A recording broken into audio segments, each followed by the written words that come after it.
She woke up before sunrise every morning for 6 years. She sold fish with cracked hands so her husband could hold a law degree. She went hungry so he could eat in Abuja. She sold her late mother's gold earrings to pay his final bar exam fees. And the first legal document that man ever delivered to her was divorce papers, served to her at her fish stall, in front of the same market women who watched her bleed for him. Before you read this story, do me a favor. Hit that subscribe button right now and drop a comment below telling me, did you know someone like Amara in your life? Because by the time this story ends, you will never forget her name. The sun had not fully risen yet when Amara was already on her feet. That was how it always was with her. While the rest of the market was still stretching and yawning, Amara was already at Madame Cauldron's stall, negotiating a fresh carton of fish on credit, with a smile so warm you would never guess she had not fully paid for the last one. Madame Cauldron grumbled the way she always did, waving her hands and talking about how Amara's debt was growing like a mango tree in rainy season. But she gave the fish anyway, because Amara had a way about her. She carried her struggles the way a good woman carries a heavy load on her head, perfectly balanced, back straight, still smiling at whoever passed by. She owed money to half the market and still walked through it like she owned it. Not out of pride, out of faith. She genuinely believed that if she kept moving, kept working, kept showing up before the sun did, something good was coming her way. She just did not yet know that the good thing would arrive that same morning, dressed in worn-out shoes and a borrowed dream. It started with a quarrel, as most important things in that market did. Two women were shouting over a fish that one said was too small for the price the other had charged. Voices were rising, hands were flying, and the whole market had formed a circle the way they always did when drama was free, and nobody wanted to miss it. Then a young man stepped forward from the edge of the crowd. He was not loud. He did not push anyone. He simply asked both women two calm questions, listened to the answers, and in less than 2 minutes the matter was settled. The fish was reweighed, and peace had returned. The market women looked at him the way you look at someone who does something simple that nobody else thought to do. Amara looked at him a little longer than everyone else. His name was Chuka. He told her this himself when she asked, because Amara was never the type to wait for a man to introduce himself. He was a law student, he said. He had come to the market that morning to meet someone who had promised to help him with his registration fees. That person had come, seen him, and changed their mind.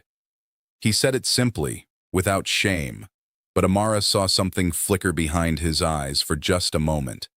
The kind of flicker a person hides quickly when they have learned that showing too much need makes people walk away faster. She asked him how much the registration cost. He told her it was not small money. She told him she did not ask if it was small. She asked how much. He told her. And before Toby could grab her arm, before any sense could talk her out of it, Amara had counted the money from the small pouch she kept tucked inside her wrapper and placed it in his hand. The market stood still. Even the fish seemed to stop moving. Toby pulled her aside immediately, voice low and firm.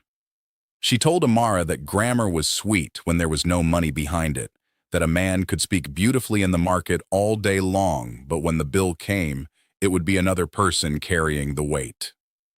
Amara listened to every word Toby said. Then she went back and told Chuka to go and register before the office closed. That was Amara. She did not love with half of herself. She never learned how to. What nobody tells you about women like Amara is that their love is not blind. They see clearly. They see the risk. They see the warning signs that their friends are pointing at. They simply decide that the person in front of them is worth more than the fear. Chuka came back, not just to repay the money, but because a woman who gives like that without being asked is not something a man forgets easily. He came back slowly at first, then regularly, then always. He sat at her stall and read his law books while she sold fish. She fed him before she fed herself. She listened to him talk about courtrooms and constitutions and a future that he described with such fire in his eyes that she started seeing it too, even though her name was never in those plans the way it should have been. They got married on a day that Amara paid for more than she should have. His mother came and sat in the best chair and spoke loudly about how her son was going to be great, how the family was entering a new level, how God had remembered them. She said all of this with the full confidence of a woman who had not paid for a single thing on the table. And when the day was almost over, as people were leaving and the celebration was winding down, Chuka's mother pulled Amara aside and asked her quietly for transport money because she had come in a hurry. Amara gave it without hesitation. Then the woman patted her hand and said, almost as an afterthought, that when Chuka got to Abuja, the fish smell should please not follow him there. A lawyer must look like a lawyer, she said. Even the wife must understand presentation. Amara said, I hear you, Mama. But something inside her heard it differently. Something filed it away quietly, the way the body stores pain it is not yet ready to feel. The bill arrived on a Tuesday night. Chuka placed it on the table in front of her and sat back with the face of a man already preparing to accept bad news. Final law school payment, accommodation, transport, materials, exam fees. The number was not a number. It was a sentence. He said he would defer. He said he could not keep watching her do this. His voice cracked slightly when he said it, and for a moment, Amara saw the same young man from the market, the one whose eyes flickered when he talked about the person who changed their mind. She told him no. She told him he had come too far to stop at the door. He slept. She lay awake. The next morning she left early and came back quieter than usual. No explanation, no drama, just quieter. That evening Chuka noticed her hands. He noticed she was not wearing her mother's earrings, the small gold ones she never removed, the only thing her mother had left her in this world. He asked her what she had sold. She looked at him for a moment, then she looked away. Something that was mine, she said. Now go and become what you said you would become. He packed his pressed shirts. He took the money.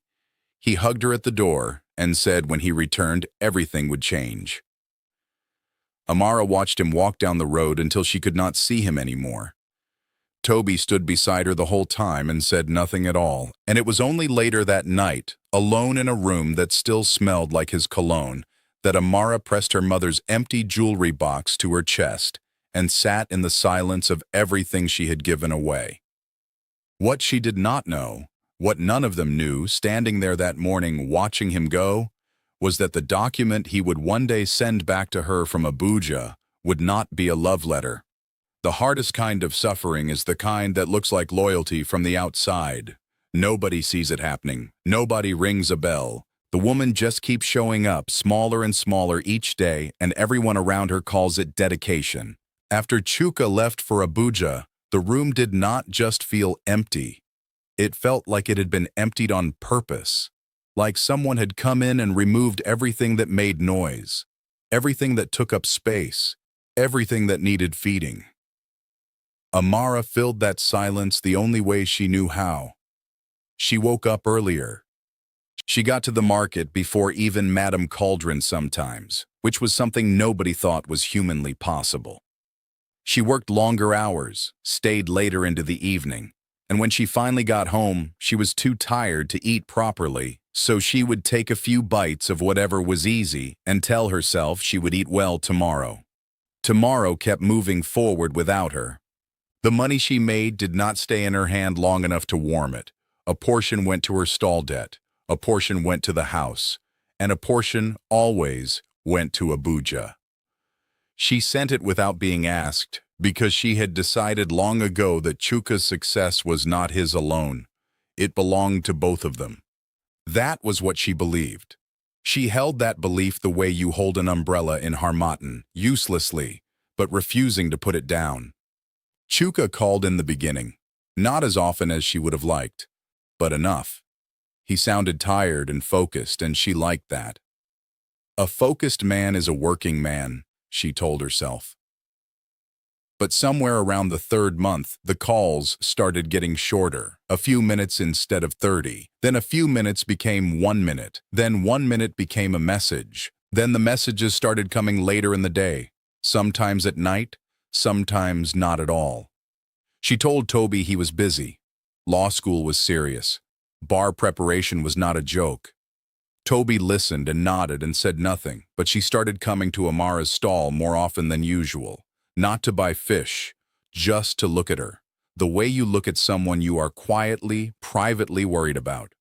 Amara noticed, but she did not say anything because she knew what Toby was thinking, and she was not ready to think it with her. The debt was growing in a way that no longer felt manageable. Madame Cauldron's book had Amara's name in it more times than any other customer. Mama Udo's cold room fees were piling up. And still, somehow, Amara was the woman in the market who could not say no when someone needed. An old woman named Mama Chenair came one morning with shaking hands and not enough money for one fish. Amara gave her 2 and told her to pay when she could. A young girl came with less than half the price for her order. Amara gave her the full order and told her God would sort it. Toby watched all of this with the face of someone physically preventing herself from speaking, because the truth was brutal and simple. Amara was running a charity from inside a debt.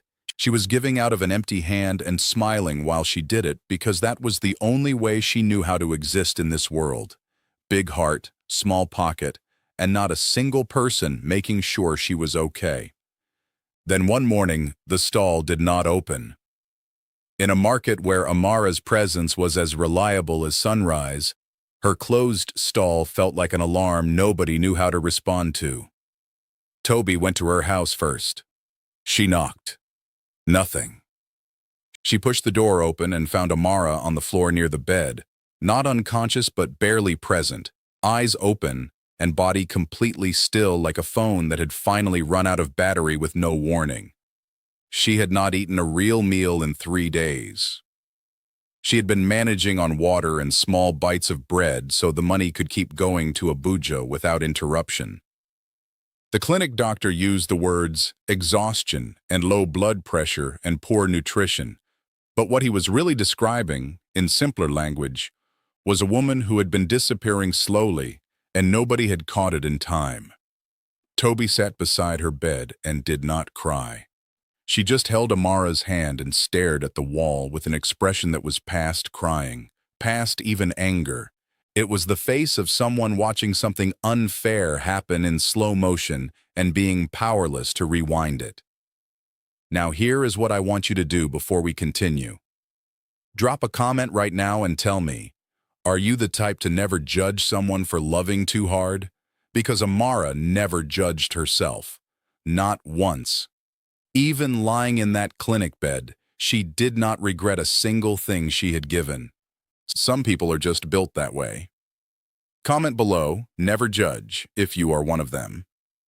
It was from that clinic bed that she got the message. 2 words. I passed. Chuka had sat his bar finals and passed, and the way he chose to tell his wife, the woman who had sold her mother's earrings and starved herself quietly so he could get to that moment, was a text message sent sometime in the afternoon between what she would later learn was a celebration dinner and a photograph. In the photograph, which she did not see until much later, Chuka was standing in a fine suit with a wide smile and his hand resting lightly on the back of a chair, beside a woman who looked like she had never worried about anything in her life. Her name was Adazi. She was a senator's daughter. She laughed the way women laugh when they have never had to choose between eating and sending money to someone they love. Chuka looked like a man who had just arrived somewhere he had always belonged. He looked like he had never heard of a fish market. Amara read the message twice, then she put the phone down on the clinic blanket and looked at the ceiling. The tears came slowly, and they were the complicated kind, the kind that carry more than one feeling at once, joy, and something else sitting right beside each other too close to separate. Toby picked up the phone, read the message, and placed it back down without a word. but her jaw tightened. Just slightly. Just enough for Amara to notice if she had been looking. She was not looking. She was still staring at the ceiling, trying to decide what exactly she was feeling and why it did not feel the way she had always imagined this moment would feel. She had pictured it so many times. His voice on the phone, excited, saying her name first before anything else. This was not that. She was back at her stall within the week, thinner than before, moving a little slower, but present. She arranged her fish the same way she always did, prices the same, smile ready. Madame Cauldron arrived that morning, opened her mouth the way she always did at the start of every day, ready with something to say about debt or credit, or how Amara's name was still sitting in her book. But she looked at Amara for a moment, really looked, and closed her mouth again. She picked up her basin and went back to her own side quietly.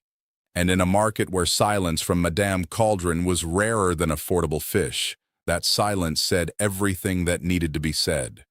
Even the loudest people go quiet when they are standing in front of something that is still standing when it had every reason not to be.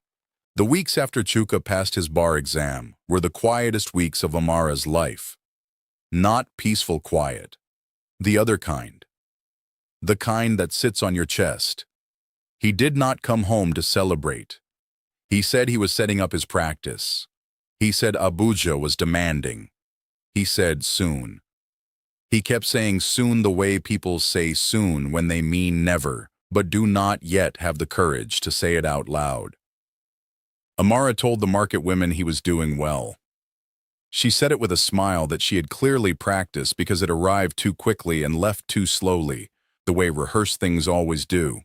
Madame Cauldron would nod. Mama Udo would nod. Nobody asked follow-up questions. Not because they did not have them, but because some truths are too heavy to hand to someone who is already carrying too much. And every woman in that market could see that Amara was already at her limit. She kept sending money. That was the part that nobody knew except Toby. Even when the calls had reduced to almost nothing, even when a full week would pass with only one short message, Amara would set aside a portion from her fish sales and send it to Abuja. Old habit, old love. She told herself he was building something, and building took everything a person had. She understood that. She had spent years understanding things about Chuka that most people would have refused to understand. But understanding has a cost too, and Amara had been paying it for so long she had stopped noticing how much it was taking from her. Toby noticed. Toby was always the one who noticed. She started sitting with Amara in the evening sometimes, not talking much, just present, the way good friends sit with people they are worried about when they do not want to say the worry out loud and make it more real than it already is.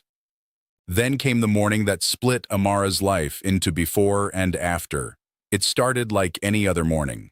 Loud, busy, fish smell and early sun and women calling out prices and the general beautiful chaos of a market that never truly sleeps. And then a young man walked in. Neat shirt, careful shoes, the kind of person who did not belong in a fish market and knew it and had come anyway because he had been sent. He stopped near the entrance and asked, in a clear and polite voice, if anyone could direct him to Mrs. Amarachi Nwasu. The market did not go quiet all at once. It went quiet in a wave, starting from where he stood and spreading outward, stall by stall, until the whole place was holding its breath. Because every woman there knew what a neat shirt and a formal question meant. Good news does not need an envelope. Mama Udo moved forward first. Madame Cauldron moved forward right beside her, shoulder to shoulder, the way women who argue every morning somehow become a wall when one of their own needs protecting. "Who are you?" they asked. "Who sent you? What is this about?" The young man was calm and polite and said he only had a document to deliver and needed Mrs. Nwasu to acknowledge receipt. Amara came forward from behind her stall. She signed where he pointed. She took the envelope. She opened it standing right there because her hands would not wait and her legs would not carry her somewhere private. She read the first page. Then she read it again. Petition for dissolution of marriage, filed by barrister Chuka. She stood there with that paper in her hand, and the entire market watching her face, and her face did not break. Not immediately. She just kept reading. Slowly. Carefully. Like she was looking for the part where it said this was a mistake. Like she was searching line by line for the sentence that would make it make sense. There was no such sentence. What nobody prepared for was Mama Udo. Before anyone could think or move or say wait, Mama Udo had taken the paper from Amara's hands and was reading it out loud in a voice that carried from one end of the market to the other. Every word, every legal phrase, every cold official sentence that Chuka's new law certificate had made possible. The market did not just react, it broke open. Women who had watched Amara buy fish on credit for years, women who had seen her go thinner and come back thinner still, women who knew about the earrings because Toby had whispered it once to someone who whispered it to everyone. Those women reacted with the full force of people who had been silently watching an injustice build for years and had just been handed permission to feel it. Some shouted, some cried. One woman just sat on the ground. Madame Cauldron lowered herself onto her stool with the slow heaviness of someone whose legs had simply decided they were done. The stall where Amara had borrowed fish on credit to feed this man's ambition was now the place where that same ambition had sent its legal paperwork. The irony was not lost on anyone. It was too loud to be lost. Amara stood in the middle of all of it and said nothing. She did not cry. She did not shout. She just stood there holding the empty envelope while everyone around her felt what she was not yet letting herself feel. And that stillness, that terrible stillness, was somehow more painful to watch than any crying would have been. Now stop for a second and ask yourself this. If you were standing in that market that morning, would you have gone to Abuja? Because Toby did not ask herself that question for long. She took off her apron. She folded it neatly and placed it on Amara's stall. She asked a neighboring woman to watch the fish. She straightened her clothes. She got on a bus to Abuja with no appointment, no plan, and nothing in her hands except 6 years of witnessed suffering that she had kept quiet about long enough. She found the office from the signboard. Chuka, barrister and solicitor. Fine letters, fine building. She walked past the receptionist without stopping. She sat across from Chuka at his desk and she placed the divorce document between them like evidence, which it was. Then she talked. She told him everything. Not loudly, not with tears, with the flat, clear voice of someone reading from a record. She told him about the credit, the debt, the clinic floor, the 3 days without food.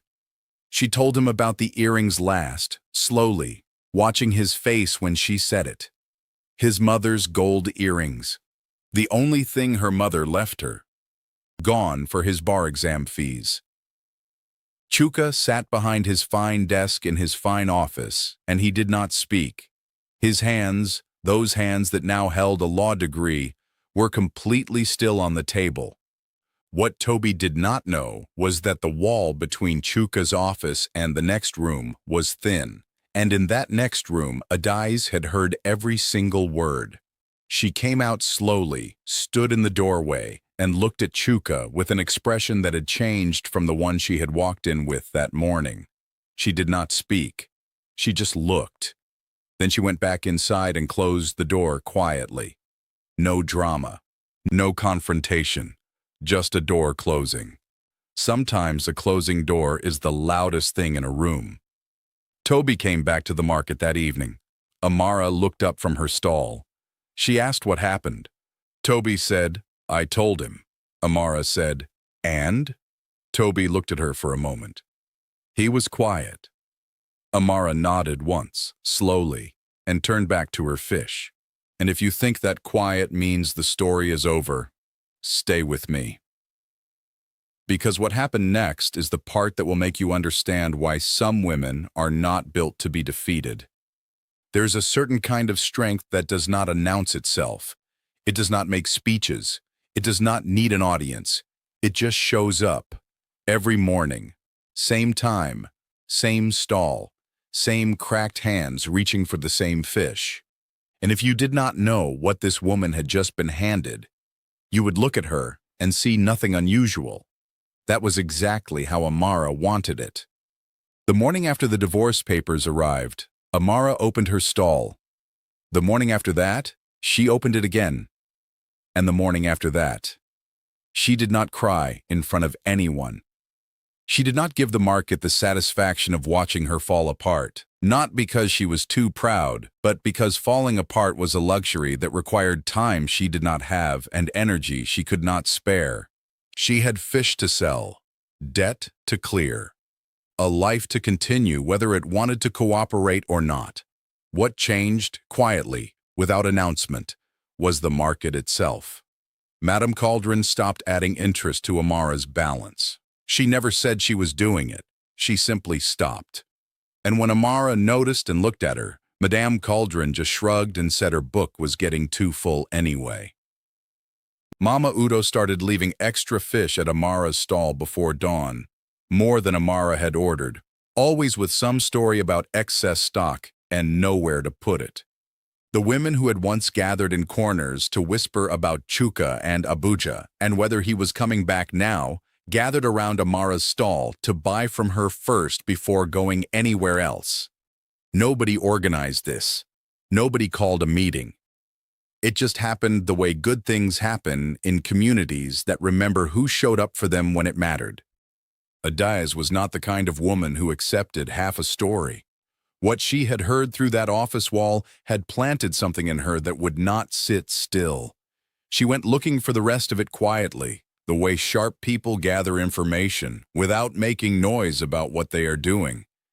She asked questions in the right places. She found people who knew people. And piece by piece, the full picture came together in front of her. The fish market, the credit, the years of debt, the clinic floor, the 3 days without food while Chuka was at celebration dinners wearing a suit she now understood had been funded by a woman who was starving herself to send him money. And then she found out about the earrings, her mother's gold earrings, the only inheritance. Gone for bar exam fees. Adizi sat with that information for a long time. Then she went to Chuka and she asked him one question, just one. She asked him if any part of him, any small corner of the man he had become, understood what had been given up for him to be standing where he was standing. He opened his mouth. He closed it. He tried again. What came out was not an answer. It was an explanation. And explanations and answers are very different things. Adeyezi nodded slowly, picked up her bag, and left. No shouting, no drama. Just gone. Like a light being switched off in a room that had been slowly dimming for a while anyway. Without Adeyezi and without the version of himself that she had been reflecting back to him, Chuka was left alone with something far more uncomfortable than loneliness. He was left alone with clarity. The story he had been telling himself, that he had simply moved forward, that people grow, that Amara and his old life were part of a chapter that had naturally ended. That story started falling apart the moment Toby had sat across from him and spoken in that flat, quiet voice about earrings and clinic floors. He had kept it together in the office that day.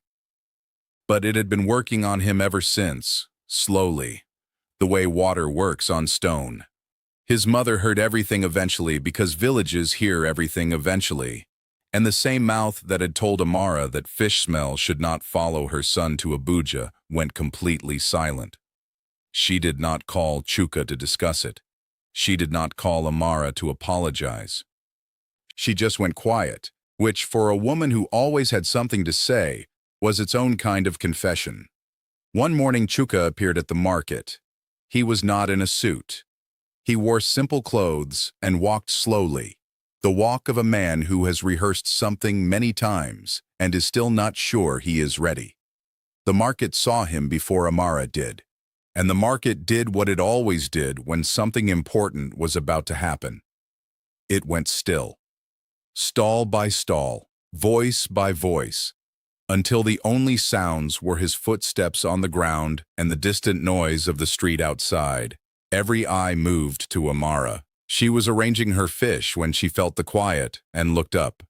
She saw him standing there a few feet away, holding nothing, saying nothing yet, just standing in front of the place where everything had started and everything had broken. This was the moment the entire market had been waiting for, and nobody breathed. He started to speak. He said her name first, Amara, the way he used to say it in the beginning when it still meant something in his mouth. He said he had been wrong. He said he did not have words big enough. He said he understood now what she had done and what he had done in return, and he said it the way people say things when they have finally stopped lying to themselves. The market women were watching. Some were gripping each other's arms. Some were pressing their lips together hard. Toby stood across the market with her arms folded and her face unreadable. Every single person in that place was waiting to see what Amara would do, because this was the part of the story where the woman who gave everything either takes the man back or she does not.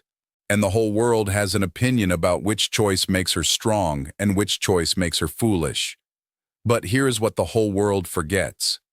Sometimes the strongest thing a woman can do is simply turn around. Amara looked at him. A long look, not angry, not soft. The look of a woman who has finished grieving something and is no longer in the place where that grief lives. She looked at him the way you look at a scar on your own hand. You see it. You remember how it happened. But it no longer hurts the way it used to. And then, without a word, she turned back to her fish. A customer was waiting.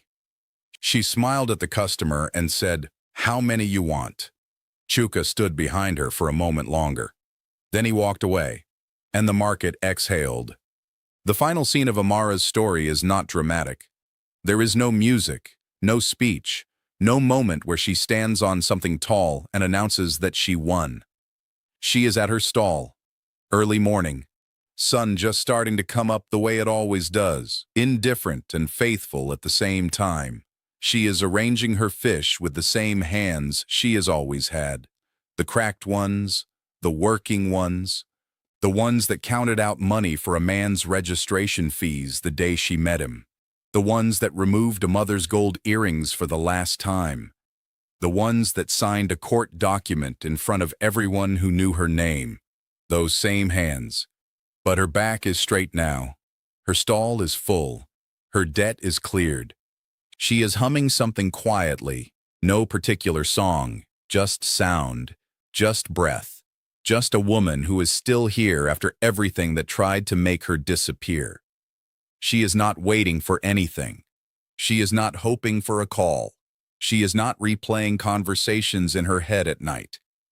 She is simply present, in her market, in her morning, in her life, without him. And it is enough. She is enough. If this story stayed with you, if Amara reminded you of someone you know or someone you have been, please subscribe so you never miss a story like this one.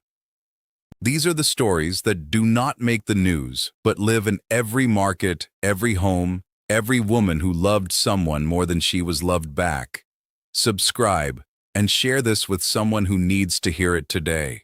Because stories like Amara's deserve to be told, and they deserve to be heard.